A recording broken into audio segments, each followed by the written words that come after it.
looking at the different stories, listening to the music and shit, like listening to the drill scene that's been popping off in Chicago and New York, and just it's basically all set tripping. Basically, it's all just set tripping. It's all just talking about how we got 3 of they homies, and all we do all day we just think about catching a body on this crew, and they're like mythologizing.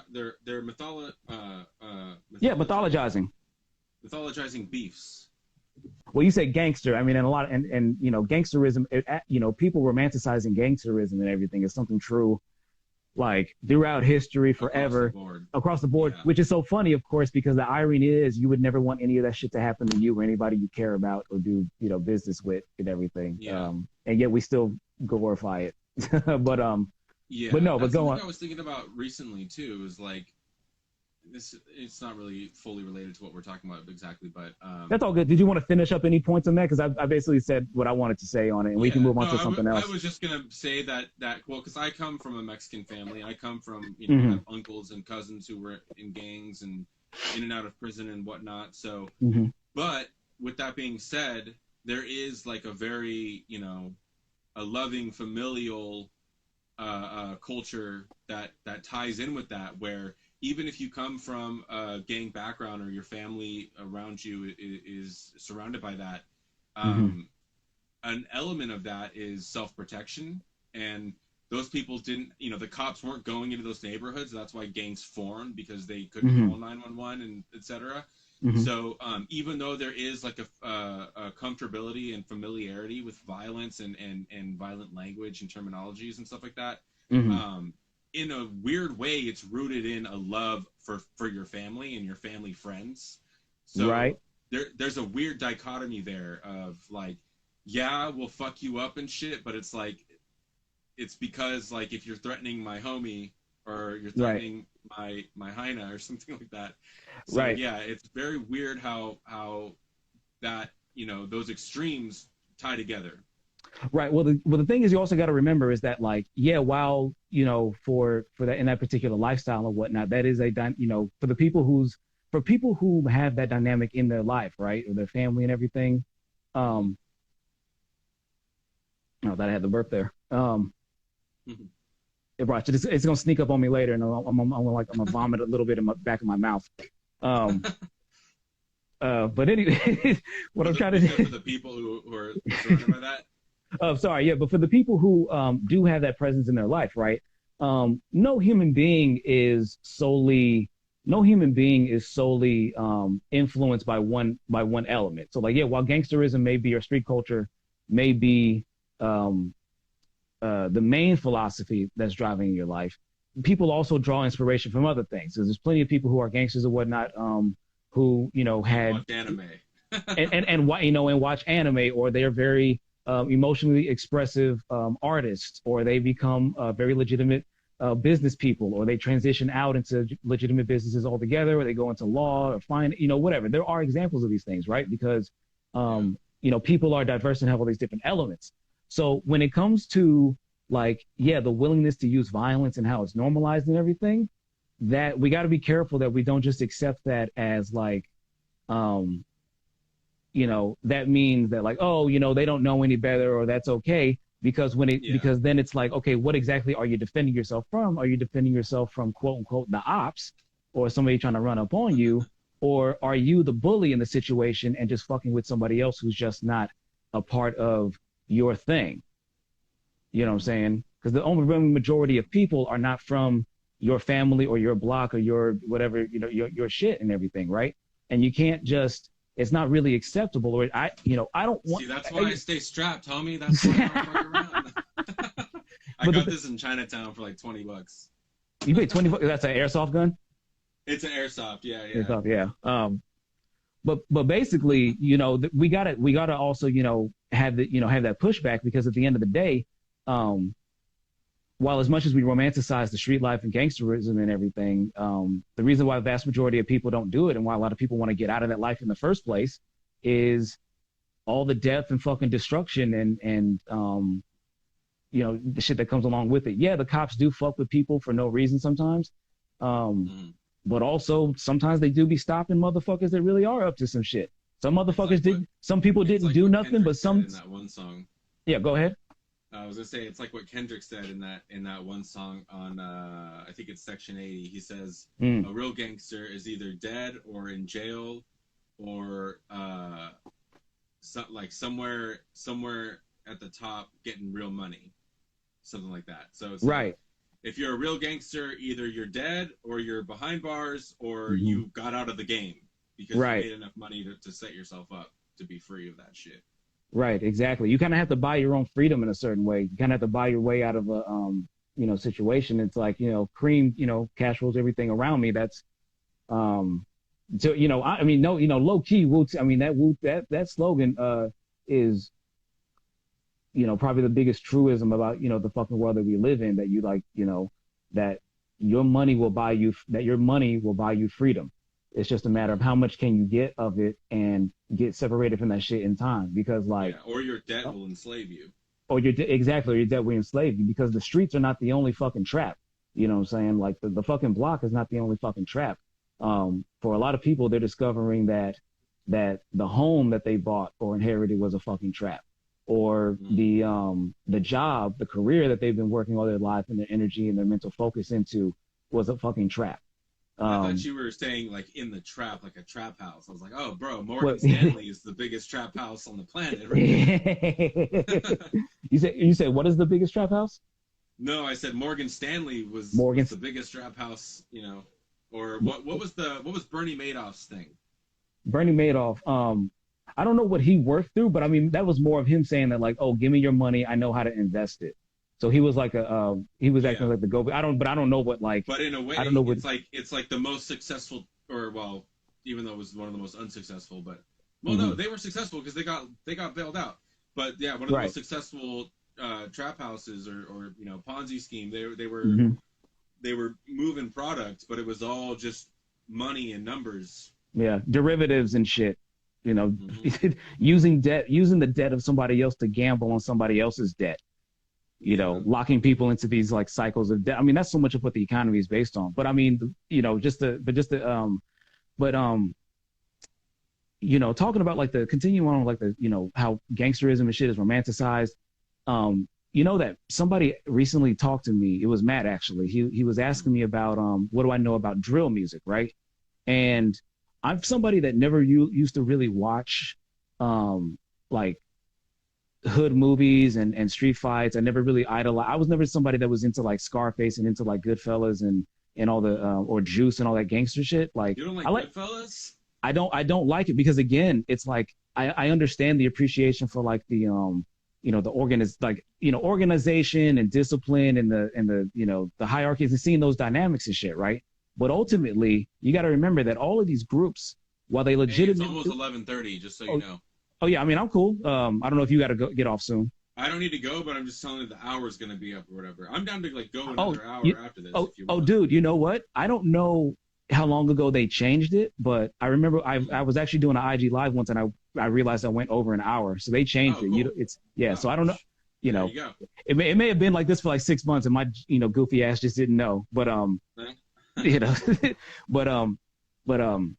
But yeah, I was somebody. I never idolized the streets and gangster culture and everything. Any expression of it. I idolize the cinematographers, so I don't really care about the mafioso shit as much as like, damn, Scorsese made a damn good film.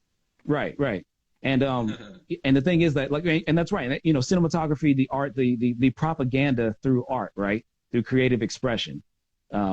Because I do believe as an artist, as a creator, I do believe that I'm also participating in propaganda. It's just a matter of propaganda is just one term for saying that you're trying to elicit a particular reaction from certain people, using certain information or portrayals. True. All, communication is a kind of propaganda. But anyway, but talking about like gangsterism and street shit, because like I've lived in. Because the thing is, I've lived in different. I've lived in Inglewood. I've lived in Athens, which is near Gardena and Hawthorne. I've lived in Pomona. I've lived in Chino and shit. And different economic statuses, different groups, different careers that people get all across the world and shit. And lived in North Carolina too, right? And so it's like I seen all kinds of different shit, even though I was never appealing to the streets. And part of that was part of it was because I didn't really have any place I could claim, or always had like 5 or 6 cousins or a whole bunch of people backing me. It always scared the shit out of me that there was an idea of this organization that was even worse than the police, or that could work in a way with even less oversight than the police or the government. Because sometimes you'll win from the fucking government or the corporations or police and everything. It doesn't happen, usually, but it can happen, right? But against your local gang, against a mafia and shit like that, it's like, if you don't have an equal number, if you don't have anybody who's willing to go to bat for you, you're fucked. You're at their mercy. That's why to this day in like southern Italy, where it's not the Cosa Nostra, they've been defunct because they got too flagrant. They was like blowing up cops and blowing up politicians and shit. And they went hard on their ass. But some other mafia came and replaced them. I forget their name though. But southern Italy is still largely in the pocket of the main mafia organization. And guess what it is? It's the same dynamic of a certain sector of Italians exploiting and intimidating and using violence against other Italians. You know what I'm saying? And this is the same dynamic that plays out at the corporate level, either at a Morgan Stanley, they'll fuck over anybody in the world, or Raytheon, say manufacturing the rockets and different systems for launching rockets and missiles and shit, right? To your local fucking street gang that's just claiming a little small block and will just bang on anybody, as they say, that just isn't repping they set. Because they're still, black gangs are mostly fucking over other black people in the same communities that don't have the, ability to protect themselves or get retaliation in the same way, at least not without bringing themselves into the fold of the underworld, which is something that also happens all the damn time.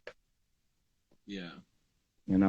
Man, if we could all just organize, which we could have a third party or something, or I mean, but the thing is, that's not going to stop it. It's never going to happen, but because the thing is, we still have that. Again, it's that obsession with, you can still be the bullied want to become the bullies, right? So a lot of people, or another saying, hurt people, right? And I kind of feel like in another way, like, talking about like overcorrections in what norms that we promote and whatnot. There's been an overcorrection to some degree of, and I noticed this amongst like the progressives and shit, and it's and lefties and whatnot. And it's one of the things I don't like about leftism and whatnot is the take on guns. Even though I've never, been a gun owner and whatnot, my perspective has definitely shifted a little bit more, some people would say conservative. But to me, I just look at it more as like self-preservation. I'm very fortunate to not have been in situations where, that I'm aware of where I needed a gun.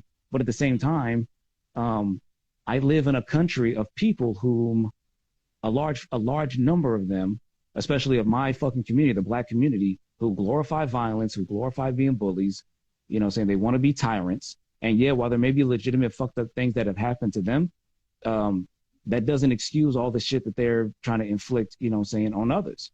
Especially when they want to turn around and be like, why isn't Black Lives Matter talking about, little so-and-so, so when they got killed? Because that nigga dropped 5 other black people in the community and they wasn't even doing nothing.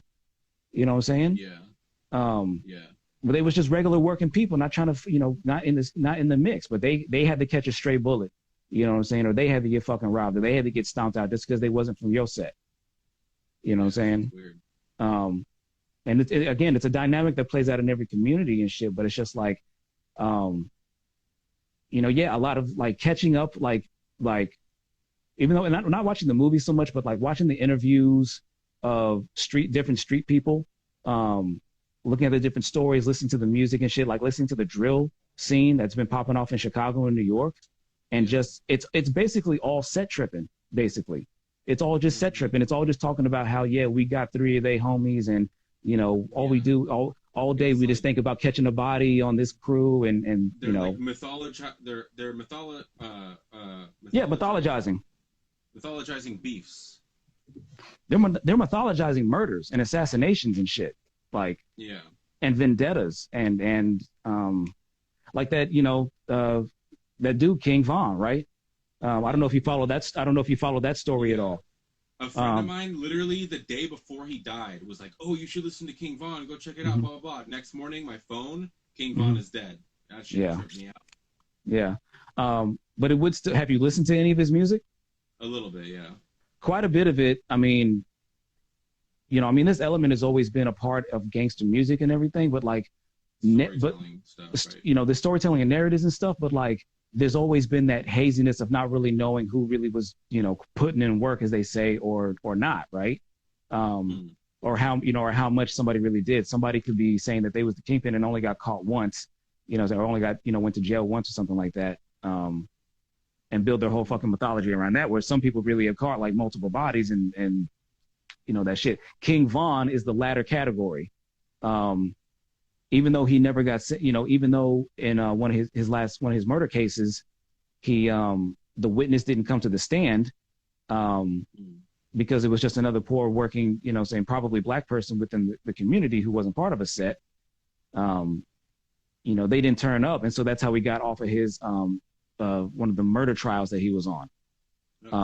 But even within his music, he brags about how many people he's killed.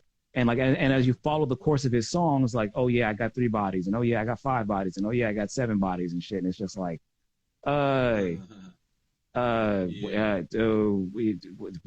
the fuck? And then he gets killed. And did you see the video of and how he got killed or what led up to it? So basically, he was I think it was a hookah lounge or something. I don't know if he was coming in or coming out, but one of his ops, as they say, or somebody from a rival set, right, was there. Right, not bothering him, but they was posted up and shit, right, by a car, right. Dude's name is Quando Rondo, and Von, for some reason, even though he's with a crew of people, even though he's got security guards, even though he's got a bulletproof car, right, waiting for him to take him wherever he's got to go, because he's popping off and shit, right. He's got money and everything. His shit is straight. He's under Little Dirk and everything, or rocking with Little Dirk. That's his homie. And he just goes and just starts laying hands on Quando Rondo, right? Just out of nowhere. You just see him just start to separate from his crew and go over and start, socking on Rondo. Now Rondo is posted up, like I said, but he's posted up by like an SUV that's also got his homies in the fucking car, right? As no more than like 2 or 3 seconds after he started socking Rondo and everything, one of his homies gets one of Quando Rondo's homies jumps out the car and fires shots and kills and shoots Vaughn. And then Vaughn, I don't know if he was dead on the scene, but he was declared dead at least by the time he got in the hospital at some point, right? Yeah. And one of the things that people were saying was like, oh, a lot of the a lot of the King Von fans, or general people were like, man, fuck, R.I.P. King Von, fuck Quando Rondo and his, crew, fuck them, let them out of jail, right? But and then here's the thing, right? One of the things that Quando Rondo said was, see, man, this is so fucked up about the community and shit. Is that like if the opposite thing would have happened and I would have killed and Von would have killed me, y'all would be celebrating it like he was a fucking king or something, when he was just like, he was provoking some shit that if that would have been done to any of his homies, and the same thing would have happened, they would have been like self-defense. Like we was just protecting ourselves and everything. So it's hypocrisy, super fucking hypocritical. Someone who wasn't a rapper, who wasn't known, it would have just been swept under the rug. Exactly.